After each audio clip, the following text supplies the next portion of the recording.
Assalamualaikum warahmatullahi wabarakatuh.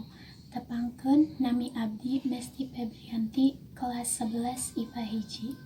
Henteu karasa wabah virus corona hampir setahun di negara urang sadaya Indonesia. Sadayana kapaksa ngalakukeun karantina dugi wanci anu teu ditangtukeun, kapaksa ngalakukeun gaya hirup anu anyar anu sejen pisan. Mimitina abdi rumaos kasesahan sareng stres, nanging abdi sadar abdi kedah tiasa adaptasi sareng kabiasa.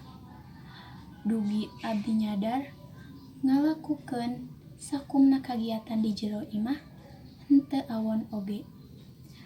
Kamar anu baheulana ngan dipake kanggo reureuh ayeuna robih barobah kaayaanna jadi tempat anu meuwih merenah. Mugi-mugi kaayaan enggal ngaalus, ulah hilap kanggo bersyukur, ngajaga kasehatan sarta bingah. Hatur nuhun. Wassalamualaikum warahmatullahi wabarakatuh.